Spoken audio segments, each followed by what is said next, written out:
Buenas tardes, mi nombre es Brandon Nicolás Moreno Vázquez, soy estudiante de la UNAD, Universidad Nacional a Distancia. Hoy vamos a tratar para anatomía radiológica el tema del cráneo, que fue el tema que seleccioné para esta actividad. Hablando de anatomía, los huesos principales que tenemos para el cráneo es el hueso frontal, el hueso parietal, el hueso esfenoides, tenemos el hueso temporal, el hueso etmoides y el hueso occipital, que son como los principales del cráneo. Ya estos están mostrados aquí en la imagen de la derecha, que es una imagen realizada a mano alzada por mi persona, y en la izquierda tenemos ya más huesos que vienen siendo el cráneo, pero más centrados hacia la cara. Son varios, como se pueden ver. Pues tenemos el ala menor, el ala mayor, tenemos la mandíbula, tenemos el búmer, tenemos la concha nasal inferior, tenemos el hueso cigomático, entre muchas otras huesos que tenemos ahí que pues hacen parte más que todo del rostro, de nuestra cara, y que aportan a la anatomía de estos y que tenemos que fijarnos cuando estemos realizando nuestras radiografías, tener claro todos estos conceptos y todos estos huesos para que se pueda entender lo que nosotros como tecnólogos en imágenes diagnósticas estamos diciendo o haciendo cuando sacamos una imagen de esta índole.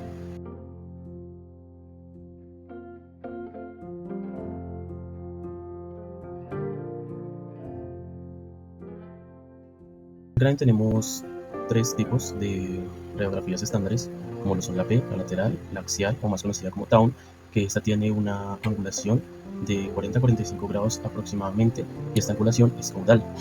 Eh, Estas son las proyecciones básicas que tenemos, pero pues dependiendo nosotros qué querramos ver, pues tenemos más tipos de proyecciones, como lo son para los senos paranasales, para la ATM, para las órbitas o para los oídos, que todas estas las comprende el cráneo y cada una cuenta con sus proyecciones tanto estándares como sus proyecciones adicionales. En cráneo tenemos tres tipos de radiografías estándares, como lo son la P, la lateral, la axial o más conocida como Town, que esta tiene una angulación de 40 a 45 grados aproximadamente y esta angulación es caudal. Eh, Estas son las proyecciones básicas que tenemos, pero pues dependiendo nosotros qué querramos ver, pues tenemos más tipos de proyecciones, como lo son para los senos paranasales, para la ATM, para las órbitas o para los oídos, que todas estas las comprende el cráneo y cada una cuenta con sus proyecciones tanto estándares como sus proyecciones adicionales. En cráneo tenemos tres tipos de radiografías estándares, como lo son la P, la lateral, la axial o más conocida como Town, que esta tiene una angulación de 40 a 45 grados aproximadamente y esta angulación es caudal. Eh, Estas son las proyecciones básicas que tenemos, pero pues dependiendo nosotros qué querramos ver, pues tenemos más tipos de proyecciones, como lo son para los senos paranasales, para la ATM, para las órbitas o para los oídos, que todas estas las comprende el cráneo y cada una cuenta con sus proyecciones tanto estándares como sus proyecciones adicionales. En el cráneo tenemos tres tipos de radiografías estándares, como lo son la P, la lateral, la axial o más conocida como Town, que esta tiene una angulación de 40 a 45 grados aproximadamente y esta angulación es caudal. Eh, Estas son las proyecciones básicas que tenemos, pero pues dependiendo nosotros qué querramos ver, pues tenemos más tipos de proyecciones, como lo son para los senos paranasales, para la ATM, para las órbitas o para los oídos, que todas estas las comprende el cráneo y cada una cuenta con sus proyecciones tanto estándares como sus proyecciones adicionales. En el cráneo tenemos tres tipos de radiografías estándares, como lo son la P, la lateral, la axial o más conocida como Town, que esta tiene una angulación de 40 a 45 grados aproximadamente y esta angulación es caudal.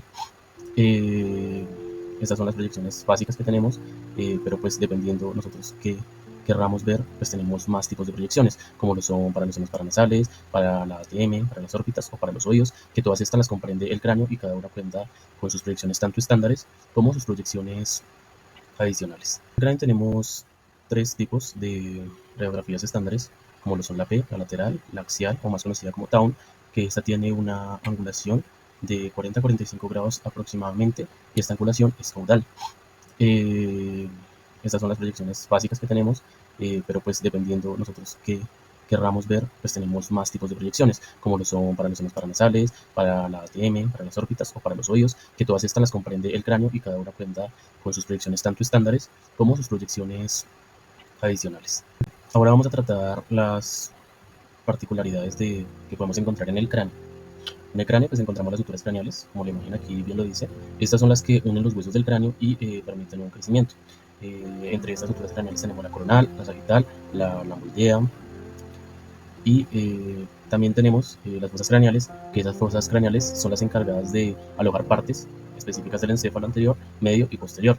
También tenemos los conductos y los forámenes, que estos son los que permiten el paso de los nervios y los vasos, como el foramen magno, el carotideo óptico y la yugular.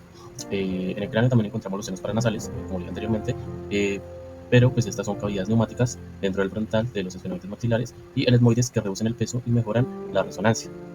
También tenemos los huesos esfenoides, que son los más conocidos como los huesos que tienen forma de mariposa. Estos conectan casi todos los huesos del cráneo y contienen la silla turca donde se ubica la hipófisis. También tenemos el hueso occipital y los cóndilos occipitales, como ya lo hablé anteriormente.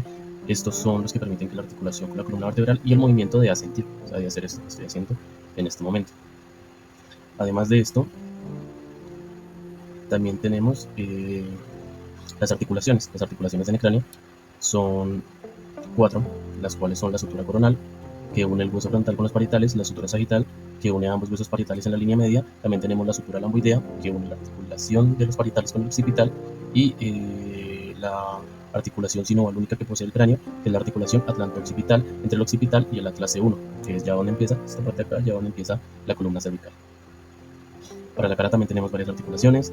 Tenemos la viscerocraneal, la temporomandibular, más conocida como ATM, la articulación cigomática temporal, que es la que forma el arco cigomático mediante la unión del hueso temporal con el cigomático, y la articulación maxilofrontal, maxilonasal y maxilomalar. Con esto pues espero haber abordado de la mejor manera el tema de cráneo y cara, y espero sea del gusto y entendimiento de todos ustedes. Muchas gracias. Ahora vamos a tratar las particularidades que podemos encontrar en el cráneo. En el cráneo pues encontramos las suturas craneales, como la imagen aquí bien lo dice. Estas son las que unen los huesos del cráneo y permiten un crecimiento. Entre estas suturas craneales tenemos la coronal, la sagital, la lamboidea, y también tenemos las fosas craneales, que esas fosas craneales son las encargadas de alojar partes específicas del encéfalo anterior, medio y posterior. También tenemos los conductos y los forámenes, que estos son los que permiten el paso de los nervios y los vasos, como el foramen magno, el carotideo óptico y la yugular. En el cráneo también encontramos los senos paranasales, como dije anteriormente, pero pues estas son cavidades neumáticas dentro del frontal de los esfenoides maxilares y el etmoides que reducen el peso y mejoran la resonancia.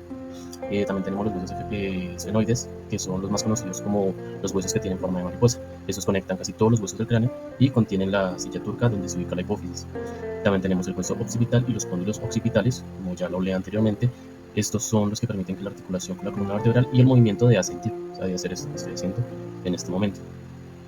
Además de esto, también tenemos las